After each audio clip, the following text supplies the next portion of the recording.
Bonjour à tous et bienvenue dans cette nouvelle vidéo de développement Laravel.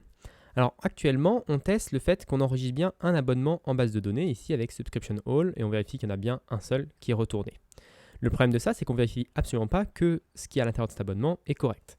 Si je vais dans mon contrôleur actuellement ici, j'ai Request Email et Request Name. Je pourrais très bien m'être trompé et mettre Request Name ici et Request Email ici par exemple, et avoir un inversement qui serait probable, mais qui ne ferait pas passer mes tests au rouge. Je peux le vérifier ici tout simplement en lançant PHP Unit avec la fonction catSubscribe, le test catSubscribe. Et ça prend un petit peu de temps à cause de Stripe, mais on voit que le test est toujours vert. Donc comment faire pour passer ce test au rouge? Il suffit de vérifier dans l'abonnement, là, le subscription first plutôt, de vérifier que les éléments sont corrects. Donc par exemple, je vais faire this assert equals pour vérifier que deux choses sont égales. Et ici, mettre subscriptions first et puis email. Alors, quel est l'email ici? Quel est l'email qu'on envoie? On l'envoie avec getParams et en mettant un Stripe token de TalkVisa. Et si on regarde getParams, l'email c'est jane@example.com. Donc si je vais ici, je peux copier ici jane@example.com. Et si je relance mon test, cette fois-ci il va être au rouge parce qu'on a un problème avec l'email. Ça va pas être le bon. Voilà, on voit qu'on a reçu Jane Doe alors qu'on s'attendait à Jane Example. On a reçu le nom à la place de l'email. Donc pour résoudre ce problème-là, on peut tout simplement aller dans le contrôleur, email, mettre à la place du name email ici, relancer le test, et cette fois-ci, normalement, tout devrait revenir au vert. Donc ça, c'est une premier test qu'on peut faire, et il faudrait qu'on puisse le faire avec tous les paramètres. Donc ça prend un petit peu de temps, c'est pas très agréable à faire, mais ça se fait. Donc là, je pourrais dupliquer un petit peu tout ça, mettre name. Ici, c'est Jane Doe. Après, il y a le montant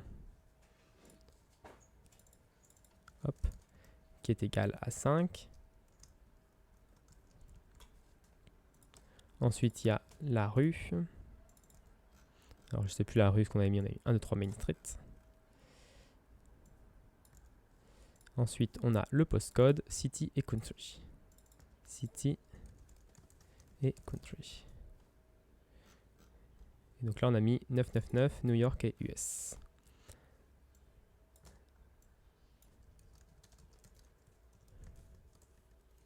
Alors, c'est vraiment pas très agréable à faire, mais finalement, quand on le fait, ça nous prend même pas 2 minutes à faire et ça nous apporte une certaine garantie qu'on ne va pas se tromper dans les différents paramètres.